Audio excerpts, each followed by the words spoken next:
many Nigerians and many political stakeholders are happy that there is a serious talk initiated by G100 to see how to bring Atiku, Peter Obi, Makinde, Duke, and the likes of Amechi, Kwankwaso, and other people together to have a formidable one force as opposition against Asiwaju. Some Obidients are saying, we don't know where this motor they carry us go. Now they carry us go where we don't know. I sure say Peter Obi go there at the top of this new alliance. Hello, guys. Good morning. Good morning. Good morning. Let's talk about this. The move is on. Yes. Yes, Salihu Lukman, former vice chairman of APC, is at the top of this.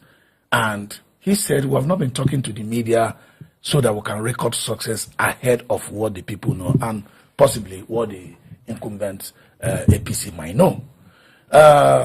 If you look at the entire arrangement, it has a minimum timeline where it can succeed, if it could even go through today, following the flip-off of electoral acts and, a lot of trials going on at the court, or a lot of litigation ladder going on in the court system. We don't even know where we are, whether that amalgamation or coalition is possible again. But let's just assume it's possible within the substitution window.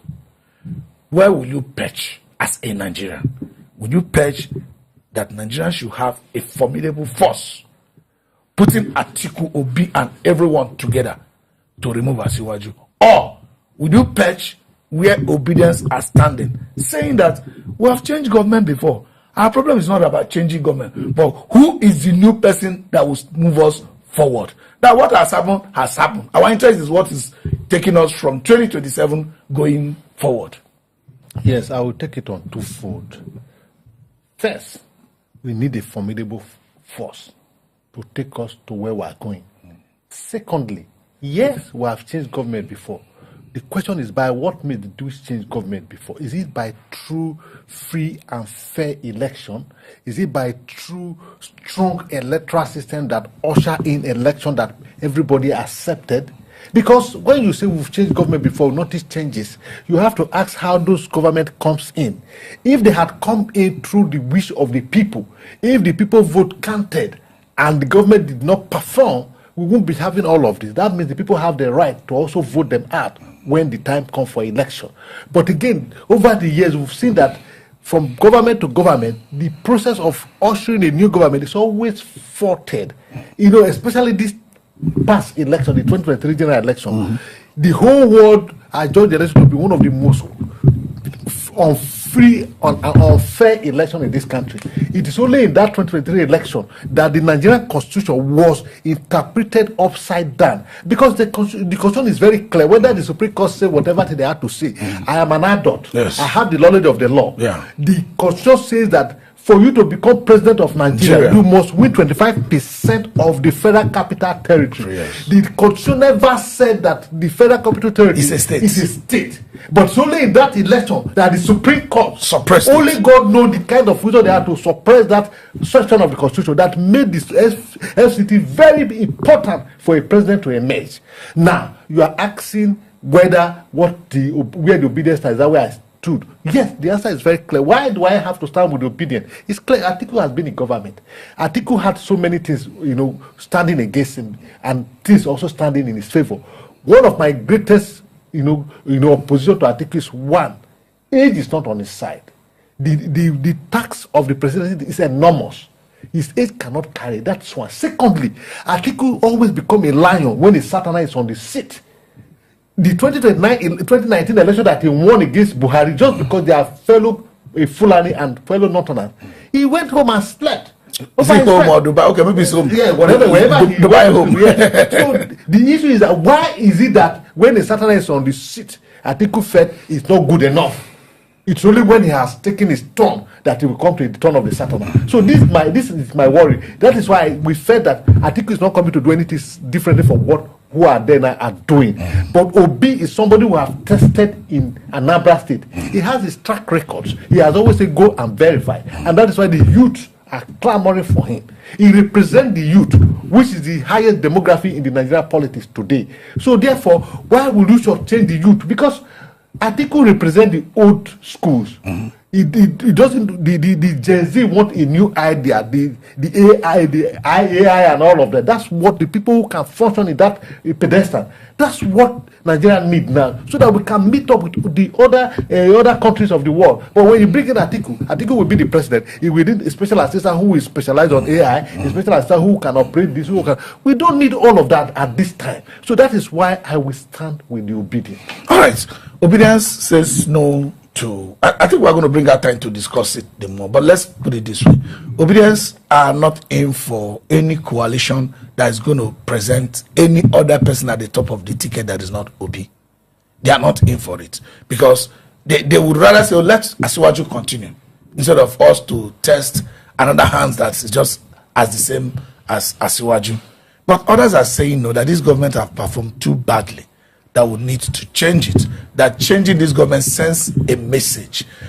But this message hasn't not been sent before. My issue here is that these politics are politics played by coming to the table to come and bargain. Obidients can stand at a point and refuse to move and think they will have their way. It doesn't work that way. A lot of us believe that Obi has capacity. Yeah. But politics is not played by these public rhetoric that say Obi or nothing. No, you're making others feel less important and they'll fight back. See, I believe what APC said, that this meeting is it is a gathering in frugality, because it has happened before. They gathered in Ibadan, opposition, to get a consensus candidate. What happened? Because of their selfish interests. I've said selfish interests. Obi has said that he is more important. What's more important to him is Nigeria that works. He is not desperate being the president. I think I said he wants Nigeria that works. So I feel the same way that Donald Duke and others want Nigeria that works. So what should they do? They should set aside their own self-interest, personal interest. They should come together and look at who could deliver their mandates. And there's somebody that they should share their sword. They're making different for their principals to negotiate. These 3 people or 4 people, they should come together and sit and have heart-to-heart talk. Who could deliver this thing? This government has made it easy for them to win this election, because what they've been able to achieve is little compared to the kind of time and money we invested on them. Their performance is shown that they ought not to be re-elected. But opposition being in disarray is making it easy for them. I don't have an issue with Atiku-Obi or Donald Duke. What is better than Nigeria is Nigeria that will move forward. Who will change Nigeria? And again, people talking about Atiku. See, I am of the opinion that age is not necessarily the end thing. If you can move around. Donald Trump is not young. So Atiku was in Osun State yesterday. But people should stop playing that card. What you should look at that today. Who can move Nigeria forward? Okay. It must not be Atiku. It mustn't be Obi. Why I want to talk about Donald Duke? Is it not a person? It's not good to read Nigeria. They are looking at the people that have followers, the front runners, and what if a situation emerge? Philip, let me come to you in this case. INEC, like you said, it's not about changing the government. Did the people actually change the government themselves, or the system change itself and give us another change? Okay, what if INEC is allowed? Let me use that word, allowed. Because no matter how corrupt you think INEC is, no matter how inefficient you think our electoral act is, if the politicians do not go telling INEC, do this, typically, INEC will not on their own say, let me rise up and favor a politician that I don't know. If the politicians were allowed, because the electoral act we have now and the INEC we have now need to be allowed to function for them to function, they are not independent. Because there are avenues with which INEC can be destroyed, and they end up doing what they are not supposed to do. If the INEC is allowed to do what they need to do, conduct a credible election, would you still say that this coalition is unnecessary?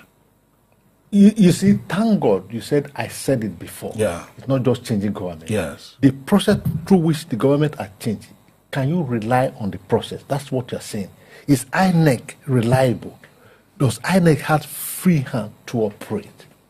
If INEC is independent, as its name stands, and operate independently Yeah. to carry out an election without a politician going there to say that you must do my bidding.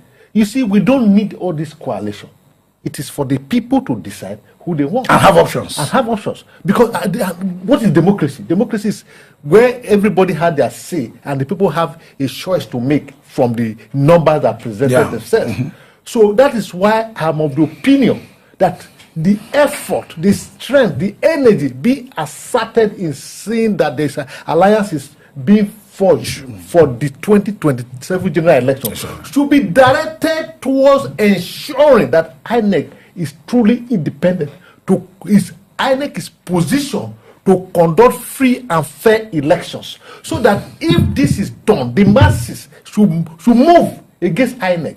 Because we are not seeing anything the masses is doing. Take your mind back to 2014, 2015. How the opposition was against INEC. Even just 2022 here. How the opposition was speaking and Mahmoud was forced to assure Nigeria over and over. That is why we can say that Mahmoud said this, he never did this. INEC released guidelines, they never followed their own guideline. But in this present situation, we are now hearing whatever opposition is saying. They are busy saying that they are going to form alliance and then form a formidable opposition. What is a formidable opposition without a level playing ground? All right, let me come to you, because you a little bit shifted, which is okay. Yes, it's also a formula. Dividing your strength is not the best when you are going to war, but who is leading that war is very important. It's very important, and that's where the Obidients are saying no. If it's not P2B, we don't think we're going to get involved in the fight of Atiku versus Asiwaju. That's their own part. But if you look at the people coming in for this new coalition, it's not only P2B, it just happened to be one of the principal actors. Atiku is there, Duke is there, Makinde is there. Do you think this coalition will go their way if Obidients are able to pull P2B out of it?